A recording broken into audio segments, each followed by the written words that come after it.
Hi guys, welcome back to our channel Vijayawada Vaishnavi official. ఇవాళ అమ్మమ్మ గారి స్టైల్లో ఎగ్ కర్రీ చేసి చూపిస్తారండి. కళాయిలో ఆయిల్ పోసుకొని ఆనియన్స్ పచ్చిమిర్చి వేయించుకోవాలండి. వేగిన తర్వాత జింజర్ గార్లిక్ పేస్ట్ కూడా వేసుకొని కలుపుకోవాలండి. ఒక మిక్సీ జార్లో టొమాటోస్ వెల్లుల్లి వేసుకొని మిక్సీ పట్టుకోవాలండి. మిక్సీ పట్టుకున్న తర్వాత వేగిన ఆనియన్స్లో పసుపు, మిక్సీ పట్టుకున్న టొమాటో పేస్ట్ కూడా వేసుకొని మొత్తం కలుపుకోవాలండి. మీకు తగినంత సాల్ట్, కారం కూడా వేసుకొని మొత్తం మిక్స్ చేసుకోవాలండి.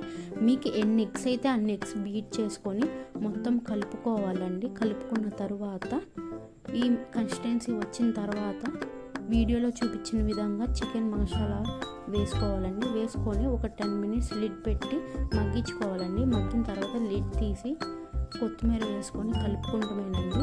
కలుపుకున్న తర్వాత స్టవ్ ఆఫ్ చేసేయడమే. ఒకసారి ట్రై చేయండి, చాలా బాగుంటుంది. రైస్లో కన్నా చపాతీస్, రోటీస్, పరోటాస్లో చాలా బాగుంటుంది. ట్రై చేయండి మీరు కూడా. ఈ వీడియో అంతే. Bye bye.